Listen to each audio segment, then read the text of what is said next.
Hi friends. आज मैं आपको इम्पोर्टेंस बताने वाला हूँ दो सब्जेक्ट्स का, इमोशनल रेगुलेशन एंड हैंडलिंग, और दूसरा जो है वो है फिज़िकल फिटनेस। अभी ये दोनों सब्जेक्ट्स जो है मेरे हिसाब से आजकल के जो मॉडर्न करिकुलम में इंक्लूड होने चाहिए। जैसे मॉडर्न करिकुलम में काफ़ी सारे सब्जेक्ट्स हैं जिनको हम ऑप्शनल कर सकते हैं, जैसे संस्कृत सब्जेक्ट है उसको ऑप्शनल कर सकते हैं। काफ़ी सारे दूसरे सब्जेक्ट्स भी हैं जिनको ऑप्शनल कर सकते हैं, क्योंकि लाइफ में आगे जाके संस्कृत 90% लोगों को काम नहीं आता, मेरे ख्याल से ज़्यादा लोगों को काम नहीं आता। तो वैसे सब्जेक्ट्स पढ़ाने का ज़रूरत ही नहीं है जो लाइफ में आगे काम नहीं आने वाला। इससे अच्छा है जो मैं सब्जेक्ट्स जो इम्पोर्टेंस दे रहा हूँ वो सब्जेक्ट्स हैं इमोशनल रेगुलेशन और दूसरा है फिज़िकल फिटनेस। इमोशनल रेगुलेशन में क्या आता है ये कि आपको आपके ग्रेजुएशन के बाद या पोस्ट ग्रेजुएशन के बाद काफ़ी सारे रिलेशनशिप्स डेवलप करने होते हैं, जॉब पे भी और घर पे भी। तो यहाँ पे आपके रिलेटिव्स के साथ, आपके घर में और जॉब में आपके बॉसेस के साथ, आपके नीचे के लोगों के साथ जो आपके साथ काम करते हैं, सबऑर्डिनेट्स के साथ काफ़ी सारे रिलेशंस मेंटेन करने पड़ेंगे। तो after clearing your exams, after graduating, after post graduating, ये सब चीज़ें जो है जैसे मैं बोल रहा हूँ इमोशनल रेगुलेशन जो है वही काम में आएगा। तो ये ऐसा सब्जेक्ट है जो आपकी पोस्ट ग्रेजुएशन के बाद आपको आपकी जॉब लाइफ में और पर्सनल लाइफ में काम में आएगा, ठीक है। और दूसरा है स्पोर्ट्स एक्टिविटीज़ जो है, जैसे मैं बोल रहा फिज़िकल फिटनेस, वो तो बहुत इम्पोर्टेंट चीज़ है आजकल के युग में, जहाँ पे आप देख रहे हैं कि मोबाइल के अंदर ही लोग घुसे होते हैं। कभी भी कहीं पे भी आप जाओ, लाइन में क्यू में खड़े रहे हो, कहीं काफ़ी शॉप पे भी हो, कहीं पे घर पे भी आप देखोगे या मीटिंग्स में भी आप देखोगे काफ़ी सारे लोग मोबाइल खोल के बैठ जाते हैं और मोबाइल के अंदर कुछ ना कुछ रील्स देखते रहते हैं, ठीक है। देखे तो देखे, बट इसके लिए कुछ लिमिट होनी चाहिए, और स्पेशली बच्चों के लिए यहाँ पे कोई मोबाइल पे कुछ रिस्ट्रिक्शन होना चाहिए। क्योंकि क्या है, पूरा दिन मोबाइल में रहने से आपकी जो साइकोलॉजी है वो पूरी डिस्ट्रॉय हो जाती है। क्या होते हैं, मोर एंड मोर पीपल जो है, मोर एंड मोर चिल्ड्रन जो है, जैसे ज़्यादा मोबाइल उपयोग करते हैं ऐसे इंट्रोवर्टेड हो जाते हैं वो लोग। फिर आगे जाके सोशल लाइफ में उनको काफ़ी सारे प्रॉब्लम होते हैं, जैसे फिर फ्रेंड्स भी आजकल नहीं बन रहे लोगों के, बिकॉज ऑफ कि ऑनलाइन पे सब अवेलेबल है, फेसबुक है, इंस्टाग्राम है, वही सब है।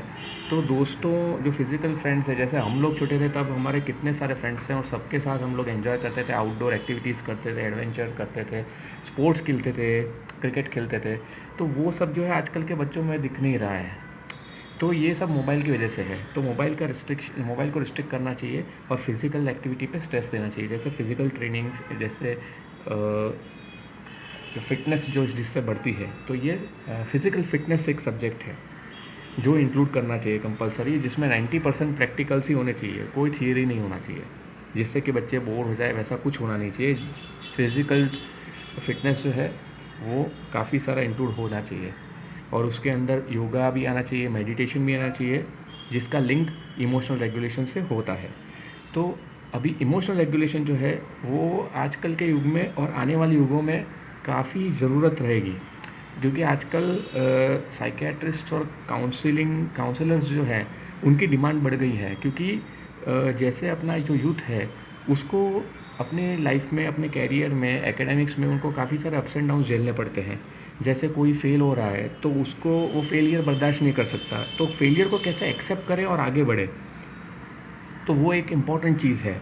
आपके लाइफ में कोई भी ऊपर या नीचे जो सिचुएशंस आती हैं, अप्स एंड डाउन्स है, कभी आपके लाइफ में लैडर्स मिलते हैं, काफ़ी बार आपको लाइफ में स्नेक्स भी मिलते हैं जो आपको नीचे खींचते हैं। पर ये जो इससे आपका जो इमोशन है वो इम्बैलेंस हो जाता है, और काफ़ी सारे इमोशंस है, जैसे एंगर है, फिर हेट्रेड है, फिर जैसे डिप्रेशन में कोई चले जाता है, ठीक है। काफ़ी सारे सुसाइड के केसेस भी बढ़ रहे हैं। तो ये सब इमोशनल रेगुलेशन जो है वो इन सब केसेस को कंट्रोल में रहेगा, क्योंकि इमोशनल रेगुलेशन वो ही चीज़ सिखाएगा आपको कि आपको टैक्टफुली कैसे हैंडल करना है लोगों को, ठीक है। रिलेशनशिप्स को कैसे हैंडल करना है, टॉलरेट क्या क्या करना है, क्या चीज़ें एक्सेप्ट करनी है रिलेशनशिप में, सामने वाला जो बोल रहा है उसके व्यू पॉइंट से समझना, उसके साथ एम्पैथाइज़ करना, उसका व्यू पॉइंट जो है, उसका पेन समझना।